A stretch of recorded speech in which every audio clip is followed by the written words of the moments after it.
One of the most fascinating aspects of the Mughal period is a range of sources that it offers to the scholar of history. Dominating this entire range is the prolific work of Abul Fazl, court historian and imperial chronicler. In the earlier part of this program series, we had delved into his work, Akbarnama, perhaps the most significant Persian language historical source in Indian history. We had examined the methods and the methodologies of history writing, looking at the novel techniques that he employed to write the history of Mughal rule.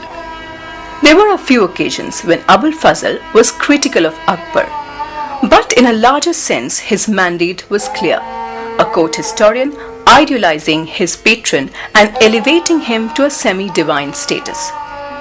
This was in stark contrast to the views of the orthodox Islamist historian Abdul Qadir Badauni, who was contemptuous of Akbar's liberal religio-cultural views. Abul Fazl's classmate was Abdul Qadir Badauni, who wrote this Muntakhabul Tubarik. Badauni was also the student of Abul Fazl's father, Sheikh Mubarak. But unlike Abul Fazl, Badauni became a very orthodox man, but I would say rather enigmatic man. He was a fundamentalist, if we call it in modern parlance, believing in the outer rituals of Islam, but very well learned in Islamic theology. He knew Sanskrit very well. He was an excellent mathematician. He knew Indian astrology. He knew Indian music, he knew Persian music, and he could play Satranj, the earlier Indian version of chess, modern chess, very well. Now Badauni refused to be a Mansabdar when Akbar offered him. So Akbar asked him to translate three books from Sanskrit, Batrisi Singhasan, Ramayana and Mahabharata, which he did very reluctantly, stating very clearly that he did not like to do this because these are the religious books of the Kafis. Now Badauni has a grievance against Akbar because Abul Fazl had rose so high and he had not that kind of a position. So he stated and he showed with some evidences that Akbar was trying to destroy Islam, that Akbar was against Islam, he had left Islam, he was trying to destroy Islam. This was the line that was taken by Vincent Smith in the 20th century in his book Akbar the Great Mughal, and this had caused quite a bit of controversy. Happily it has died down now, because now it has been established that Akbar did not leave Islam at all. He remained, although one might say that he believed in toleration, but he remained in Islam. He has his own personal view of Akbar's empire and a personal interpretation of history. He is very hostile to the idea that why Akbar's empire is not a theocracy, why it is not an Islamic empire, and he sees most of the things with this eye and criticizes them. But he is accurate as far as history is concerned, events are concerned. His interpretation of the same event will be different. But suppose Akbar decides that all the land grants should be confined into few villages or earmarked areas. Abul Fazl will say it is for the sake because these land grantees are troubled by the zamindars and the jagirdars. Badauni shamelessly will tell you, because on the strength of the same document, the grantees were going to different, small grantees were going to different places and getting the land at different places. While they were supposed to take at one place, they were showing it at different places. Just to do away with this practice, these got consolidated at one place, so you can't duplicate your grant from one place to another, and that therefore this is a very wrong measure, a harsh measure, harsh against the ulamas or the divines. So you have a different interpretation, but the narration of the event, the date and other things are. another merit of Badayuni is that he really takes you into the era about which he is writing. All gossip, all how people used to live, how he himself fell in love, how the nobles were acting. He really brings the period before your eyes. He will give you all details of those sort of things. How Akbar decided that on the wine shops, woman should be the main salesperson, because if a woman is standing there, then the men behaves a little better. So you know the social history without that really being said very explicitly, but you can understand the society which is implicit what he is talking about. He writes another book, Najat-e-Rashid, where he appears a different person, where he criticizes that why Muslims have more than one wife, and he praises Hindus that they only are loyal to one wife. He says, look at these Muslims, they think the only pious act is to keep on filling their stomach with beef or with meat. Why couldn't they live normally? So all those sort of criticisms and other things you find in Najat-e-Rashid, a very good book on what you will say akhlaqiyat and ethics of the period. So this is another interesting aspect of Badayuni. The sheer range of Badauni's writing is impressive, but the book that has immortalized him is a 3-part Muntakhab-ut-Tawarik. The first part is a history of the Delhi Sultanate. The second part looks at the 40 years rule of Akbar. The third part, known by the generic name Tazkirat, looks at important contemporaries from diverse backgrounds. Here he angrily excludes the grandees of Akbar's court, as he considered them as corrupting influence on the emperor's religious views. There are other influential but less controversial historians who have dominated history writing during Akbar's reign. The other person who wrote during the time of Akbar was Nizamuddin Ahmad, who was the Bakshi of the Mughal Empire. He wrote Tabaqat-e Akbari. This is a straightaway political history. The only point perhaps in favor, if one would look at it from that point of view, that he did not get himself involved in the religious debates. In Tabaqat-e Akbari, he deals with each region at least from the 12th century onwards, and because he doesn't know any other language, he knows only Persian, so he can't go beyond 12th century, but 12th century onwards until it merges or mingles in the Mughal Empire by being conquered by Akbar. So Tabaqat means regions. So all regions of India, including parts of South India and Gujarat and Deccan, are dealt with till they become the part of the Mughal Empire, and then in the second volume he writes about Akbar's India. This is further taken back by Farishta, Abul Qasim Farishta, in his Tarikh-e Farishta or Gulshan-e Ibrahimi, the other correct name for it, where he gives you a very inaccurate, sketchy history of peninsular India, Malabar and Kerala and other places.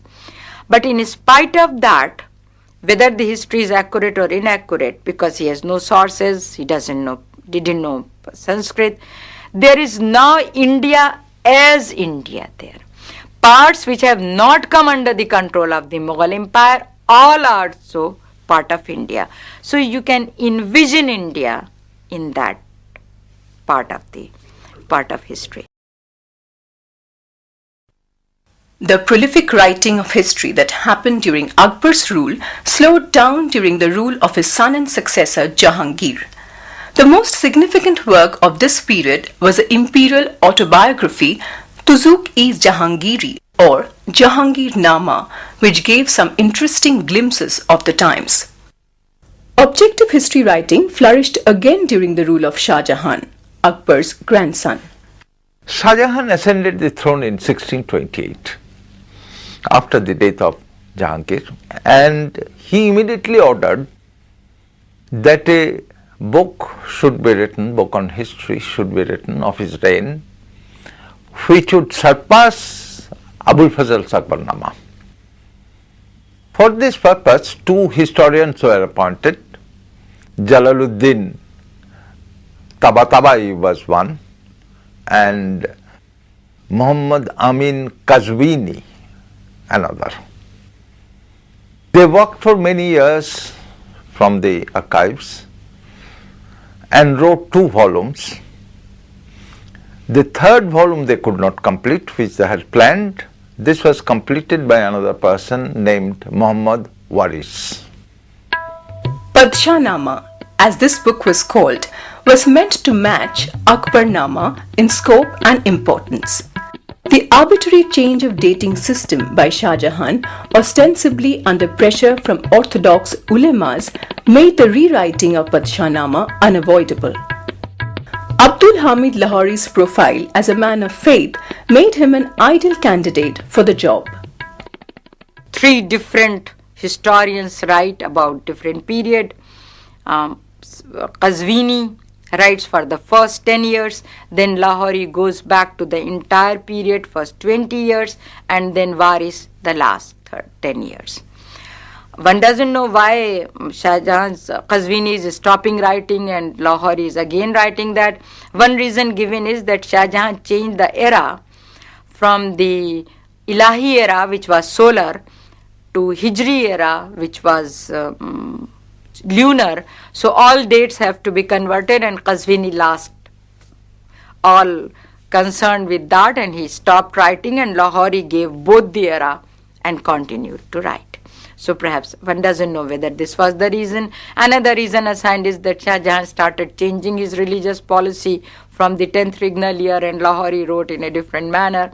But Lahori is again following Akbarnama, not as difficult a language as that of, and courtly a language as that of Abul Fazl, not so magnificent, but is still a courtly language. Now, Shah Jahan's later years, we know, are full of troubles. The civil war between Dara and Aurangzeb, and the historians had also taken different views on the subject. There were people who were for Aurangzeb, there were people who were for Dara. In the fratricidal war that ensued between Shah Jahan's 2 sons, Aurangzeb emerged victorious and eventually ascended the Mughal throne.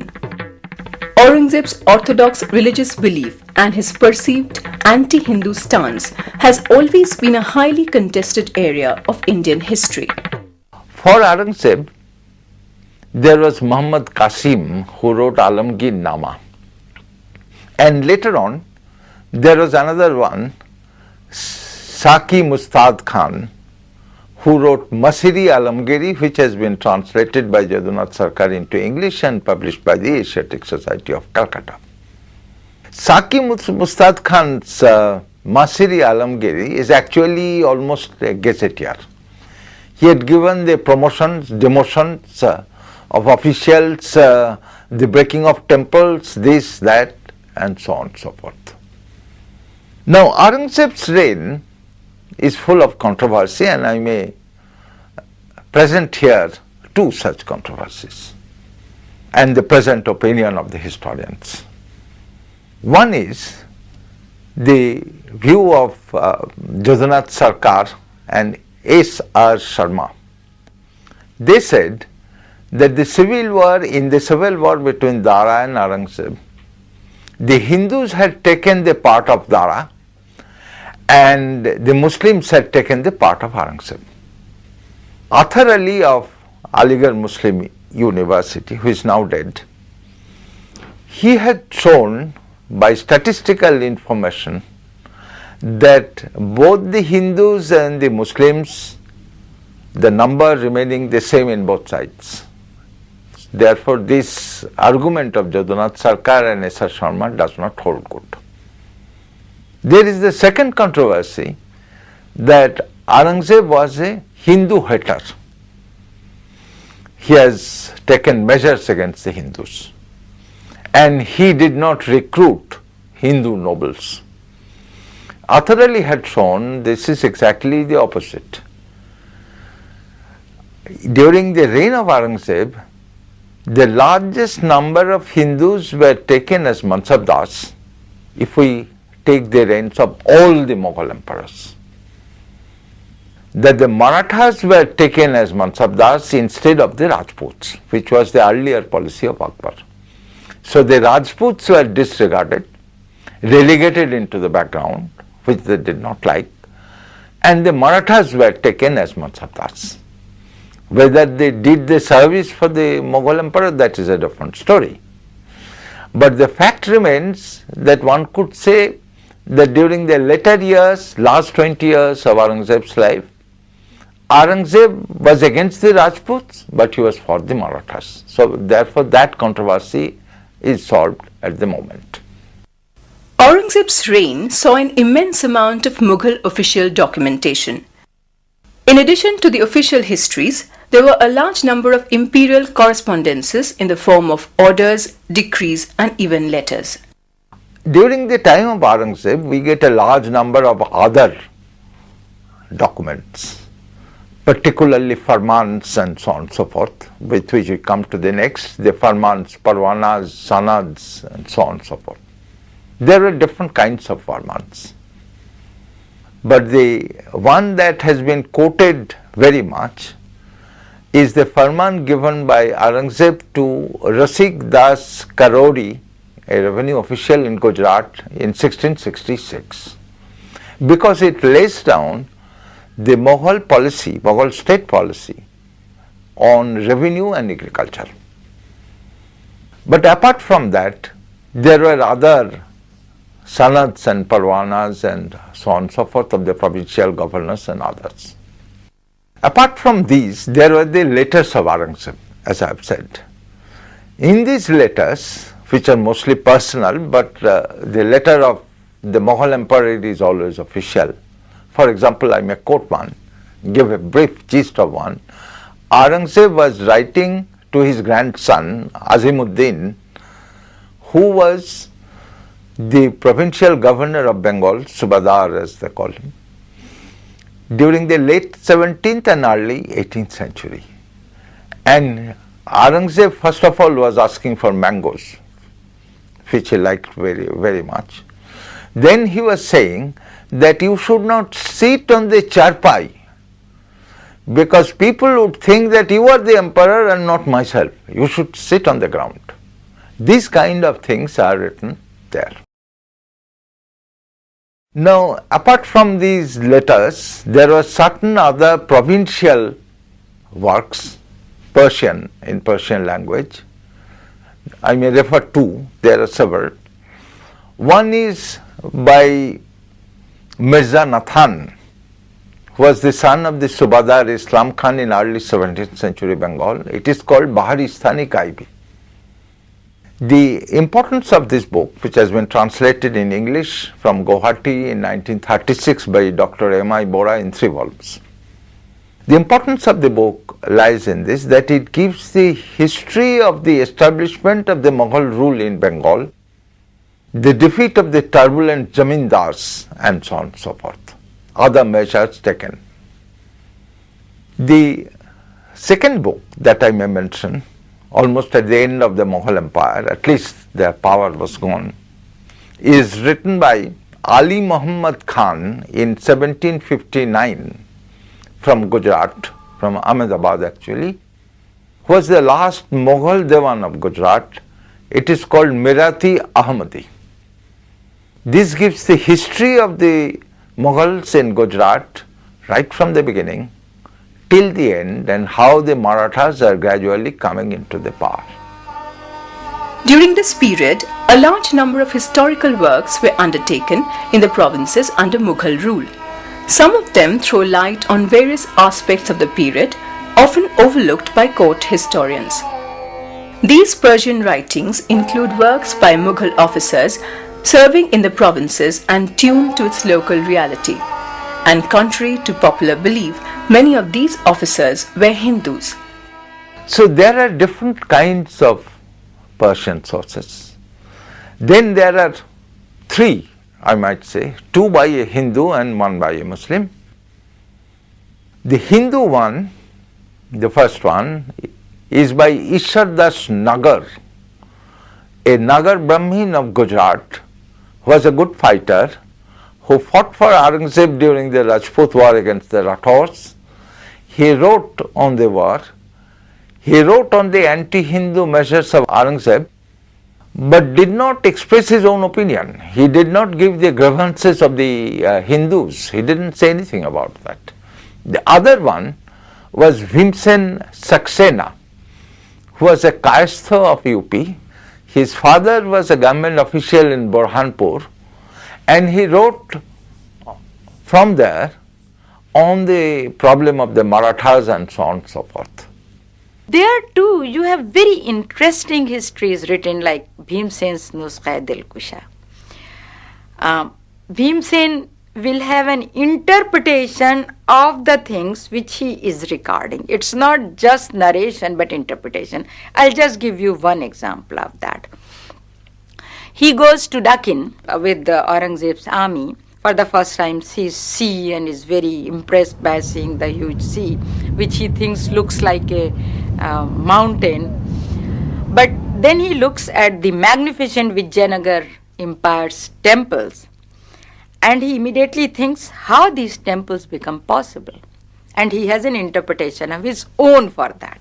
He is not attributing it to religious zeal of the rulers, but he says, in this country, owing to its climate, the cost of subsistence is very low. People can just live on pulses, curds, and rice, coarse rice. And the productivity is very high. This is a very fertile land. So the rulers can collect much higher land revenue. Since they collect higher revenue, they have money enough to get these temples built. So the idea that empire has less to do with religion or rulers have less to do with religion, but there is an economic interpretation of it, follows over there. His loyalty to the Mughal empire continues. His concern is not that jizya, the poll tax, has been imposed on non-Muslims. His concern only is that lakhs are collected, hardly pennies reach the imperial treasury. So you have a loyalty and an interpretation and a view of history which might be very narrow, very personal, but it is not just the narration. There are two other language sources which I might mention. One is the old Rajasthani letters from the Mughal court to Rajasthan. Every Mughal court used to have the proceedings in the Darbar openly read of what happened yesterday. And then the Mughal emperor, after hearing this, said okay, and then this is kept in the archives. The wakil of the Rajput Rajas and some big Jamidars also were all present in the Darbar, and they used to take down this. The most interesting episode that could be found from this is the flight of Shivaji from Agra, and this had been given in detail in this what is known as Akbarat. Later on there were other Akbarats. For example, in Bahadur Shah Zafar's time there were Akbarats, etc. The same kind of thing called Akbarat, but this was written in old Rajasthani, translated partly by Jagannatha Sarkar. Persian language texts dominate Mughal historiography, but there are other Indian language sources that have proved to be invaluable. Many are yet to be translated and utilized by historians. These documents can surely bring in more valuable insights into the study of Mughal history. The other language source, which has not yet been explored in full, is the Maratha sources. Some of the documents had been translated by Surendranath Sen and J.N. Sarkar, Jagannatha Sarkar, and some others by Sardesai.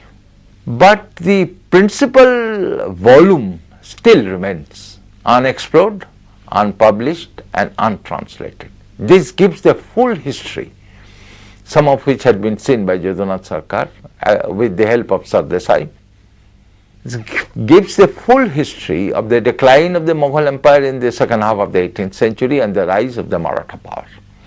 So therefore, for the study of the Mughal period, one would have to look to various sources, and one of these, as we would see next day, the European sources for the study of the Mughal period.